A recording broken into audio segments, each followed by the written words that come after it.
Hello everyone, myself Vijendra Jain, Faculty Social Science, Resonance PCCP Division Kota. Today I am present here with the previous year NTSC question from the chapter Mineral and Energy Resources, and mostly here we will discuss about the NTSC Stage 1 question answers. So let's talk about the first question, that is from the Karnataka NTSC Stage 1 exam during the year 2013.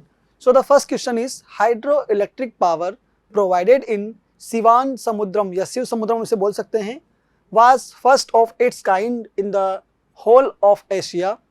The Diwan of Mysore responsible for this is, mostly when we talk, this is the question for the NTSC stage 1 and I can say that NCERT के अंदर ये question हो सकता है आपको देखने को ना मिले, बट ये कर्नाटक NTSC के लिए है क्वेश्चन किस टाइप से आता है इसलिए हमने बात किया है. ऑप्शन ए दिया हुआ है दीवान रंगाचार्लू, that is not the answer.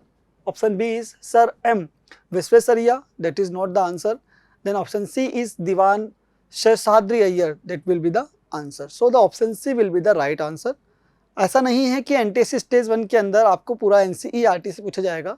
ये जो ईयर चल रहा है 2013, इस ईयर के अंदर जहाँ स्टेज वाइज क्वेश्चन आया करते थे, इस रिगार्डिंग अगर हम बात करें तो ये क्वेश्चन भी है वो कर्नाटक स्टेज 1 के लिए है specially. Then next question is what is used to melt the metals. Metals को मेल्ट करने के लिए किस का यूज किया जाता है. सो द आप सभी को आंसर मालूम होगा, डायरेक्ट ट्रू फैक्ट वाला क्वेश्चन है या मैं बोल सकता हूँ डायरेक्ट फैक्चुअल क्वेश्चन है, तो graphite means the option D will be the right answer. Then the question number 3, where is the lignite coal found. Lignite coal को लेके बात कर रहा है. एंथ्रासाइट, बिटुमिन, लिग्नाइट और peat, these are the 4 types of coal. 4 तरह के कोल होते हैं और यहाँ जो कोल की बात की गई है लिग्नाइट कोल को लेकर, वो लखपत एरिया के अंदर मिलता है इन ऑप्शंस के अंदर से. So here will be the option D right answer. Then question number 5, Jharia, Bokaro, Giridih and the Karanpura are important coal fields of which one of the following states. चारों के चारों ही झारखंड के अंदर आते हैं. So the option A will be the right answer. Then the question number 5, जहाँ काफ़ी सारे आपको नेम्स दे रखे हैं different kinds of natural producing areas के, जहाँ से पता करना है विच one of the following is the correct set of natural gas producing sites. कि नेचुरल गैस प्रोड्यूसिंग साइट्स इनमें से कौन सी सही है. बिल्कुल ऑप्शन ए दिया है Bombay High, Digboi, Godavari, Bombay High, Digboi, Godavari basin और द अंकलेश्वर. ये करेक्ट नहीं होगा. देन दिया हुआ है Ankleshwar, Bombay High, Digboi, Godavari basin. Then option C is Bombay High, Ankleshwar, Godavari basin, Kaveri basin. This is the correct answer. Option D में आप बात करेंगे तो बॉम्बे हाई, गोदावरी बेसिन और डिगबोई और अंकलेश्वर को लेकर बात की गई है. या कावेरी बेसिन नहीं लिखा, लेकिन कावेरी बेसिन जो है वो गैस के लिए, बॉम्बे हाई भी जो है गैस के लिए भी है, पेट्रोलियम के लिए भी है, और साथ में गोदावरी बेसिन जो है और अंकलेश्वर है, वो सारे के सारे पॉइंट जो आपको देखने को मिलेंगे वो किसके लिए हैं. Option C will be the right answer, natural gas producing sites के लिए. Then question number 6, which type of resources is solar energy. Solar energy किस टाइप का रिसोर्स है. Replenishable, non replenishable, renewable, non renewable और I can say recyclable, non recyclable, human made और biotic. This is the type of replenishable resources. So the option A will be the right answer for this question. Question number 7, which of the following is a non renewable as well as non recyclable resources. जो non renewable भी है और non recyclable भी है, जिसे दोबारा बनाया भी नहीं जा सकता है और जिसे रिसाइकलेबल भी दोबारा नहीं किया जा सकता है. आयरन ये नॉन रिन्यूएबल तो है लेकिन नॉन रिसाइकलेबल नहीं है. मींस नॉन रिसाइकलेबल को लेकर हम बात करें, इसको दोबारा से बनाया जा सकता है. किस तरीके से? किसी और चीज़ में चेंज करके. कोल को लेकर हम बात करें, नॉन रिन्यूएबल और नॉन रिसाइकलेबल दोनों ही है. So the option B will be the right answer. Water renewable होता है, फॉरेस्ट भी आपके रिन्यूएबल होते हैं.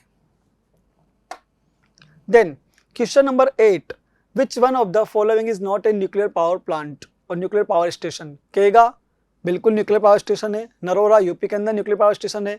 कोरबा जो कि एक न्यूक्लियर पावर स्टेशन नहीं है. और हम बात करें काकरापारा को लेकर, यह भी कैसा है आपका न्यूक्लियर पावर स्टेशन है. तो यहाँ पर आंसर जो होने वाला है आपका वो सी ऑप्शन आंसर होगा, Korba. Then question number 9, TISCO को लेके बात किया गया है. Tata iron and steel company TISCO is located in, सभी को मालूम होगा जमशेदपुर के अंदर लोकेटेड है. So the option A will be the right answer for this question. Then the next question is Koderma mines, that is especially known for the mica production. Koderma mines located in Jharkhand is rich in which type of minerals? तो मैंने जैसा बताया मिका है mica को लेकर, so normal सी बात है, ऑप्शन बी इसका राइट आंसर होने वाला है. Then question number 11, which one of the following states is not connected with Hazira Vijaypur Jagdishpur pipeline.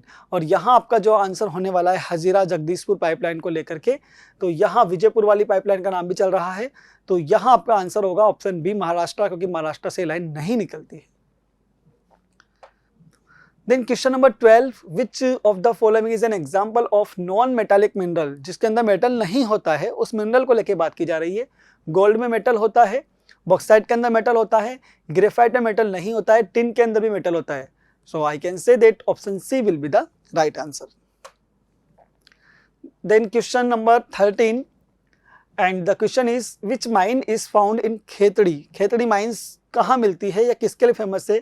Which types of mineral found in Khetri. तो द कॉपर माइंस को लेकर हम बात कर रहे हैं, कॉपर टाइप का जो मिनरल है वो यहाँ पर देखने को मिलेगा आपको. So option A will be the right answer. Then question number 14, which one of the following mineral is a non metallic. Again non metallic को लेकर बात चल रही है. सो बॉक्साइट मेटालिक है, मैग्नीज मेटालिक है, आयरन और मेटालिक है, but the mica और the mica is not a non-metallic mineral. I can say that this is not a metallic mineral, so the option D will be the right answer. Question number 15. Nagarcoil of Tamil Nadu is famous for solar energy, wind power, thermal power and the tidal energy. So this is famous for the wind power or wind energy. That's why the option B will be the right answer. Then question number 16. Which is not a variety of coal? Anthracite, bitumen, lignite और peat. These are the 4 types of coal. Anthracite यहाँ दिया गया है, bitumen भी है, lignite की जगह limonite लिखा हुआ है और lignite लास्ट में दिया हुआ है, peat यहाँ पर मेंशन नहीं किया है. तो ये 4 टाइप से कोल होते हैं, लेमोनाइट कोई टाइप नहीं है कोल का. So the option C will be the right answer. 17 number question, in which state Kalpakkam nuclear power plant is situated. Kalpakkam को लेकर हम बात करते हैं, तमिलनाडु के अंदर है. लोकेशन आपको मैप में दिया हुआ है, बहुत सिंपल क्वेश्चन था. Option D will be the right answer. Then question number 18, under which of the following type of resources can tidal energy be put. हम टाइडल एनर्जी को किस तरह का रिसोर्स मानेंगे? रिप्लेनिशेबल, ह्यूमन मेड, अबायोटिक और the non recyclable. देखिए अगर हम बात करें ये रिप्लेनिशेबल है, इसको वापस से रिसाइकल किया जा सकता है. So option A will be the right answer. Then question number 19, which of the following mineral found in monazite sands. जो केरला को लेके बात चल रही है, मोनाजाइट सैंड को लेके हम बात करते हैं, जहाँ की थोरियम आपको देखने को मिलेगा सोइल के अंदर. So option C will be the right answer. Then question number 20, which one of the following statement is not true. पहला लिखा हुआ है mica can be clear, black, green, red, yellow और ब्राउन. यस, मिका किसी भी type में आपको देखने को मिल सकता है, किसी भी कलर के अंदर. Then limestone is found associate with composed of calcium carbonate और कैल्शियम एंड मैग्नीज कार्बोनेट्स. ये भी बिल्कुल सही है. Then C, aluminium has good conductivity and great malleability. यह भी बिल्कुल राइट है. Then D, generally minerals are not found in और.